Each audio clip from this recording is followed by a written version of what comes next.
Old Turtle by Douglas Wood. Once, long, long ago, yet somehow not very long ago, when all the animals and rock and wind and water and trees and birds and fish and all of the beings of the world could speak and understand one another, there began an argument. It began softly at first, quiet as the first breeze that whispered, "He is a wind who is never still," quiet as the stone that answered, "He is a great rock that never moves," gentle as the mountain that rumbled, "God is a snowy peak high above the clouds." And the fish in the ocean answered, "God is a swimmer in the dark blue depths of the sea." "No," said the star, "God is a twinkling and a shining far, far away." "No," said the ants, "God is a sound and a smell and a feeling who is very, very close." "God," said the antelope, "is a runner, swift and free, who loves to leap and race with the wind." "He's a great tree," murmured the willow, "a part of the world, always growing and always giving."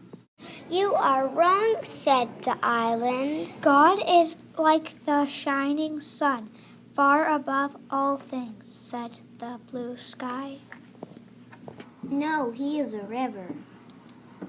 "Who flows through the very heart of things," thundered the waterfall. "He is a hunter," roared the lion. "God is gentle," chirped the robin. "He is powerful," growled the bear. And the argument grew louder and louder and louder until... Stop! A new voice spoke. It rumbled loudly like thunder, and it whispered softly like butterfly sneezes. The voice seemed to come from, it seemed to come from Old Turtle.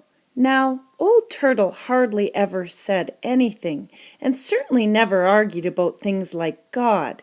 But now Old Turtle began to speak. "God is indeed deep," she said to the fish in the sea, "and much higher than high," she told the mountains.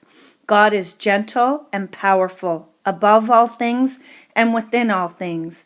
God is all we dream of and all that we seek," said Old Turtle.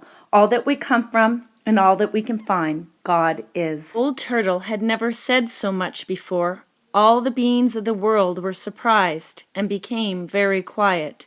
But Old Turtle had one more thing to say. "There will soon be a new family of beings in the world," she said, "and they will be strange and wonderful. They will be reminders of all that God is. They will come in many colors and shapes, with different faces and different ways of speaking. Their thoughts will soar to the stars, but their feet will walk the earth.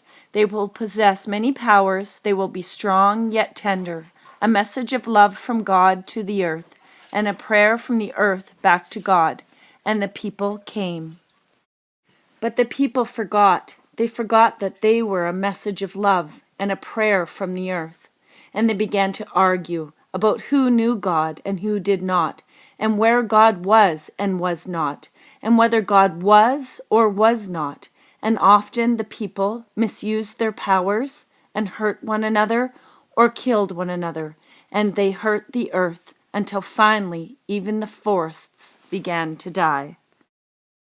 And the rivers and the ocean and the plants and the animals and the earth itself, because the people could not remember who they were or where God was, until one day there came a voice like the growling of thunder, but as soft as butterfly sneezes. "Please stop!" The voice seemed to come from the mountain, who rumbled, "Sometimes I see God swimming in the dark blue depths of the sea." And from the ocean, who sighed, "He is often among the snow-capped peaks reflecting the sun." From the stone, who said, I sometimes feel her breath as she blows by, and from the breeze who whispered, I feel his still presence as I dance among the rocks. And the star said, God is very close, and the island said, his love touches everything. And after a long, lonesome, and scary time, the people listened and began to hear and to see God in one another and in the beauty of all the earth. And all turtles smiled.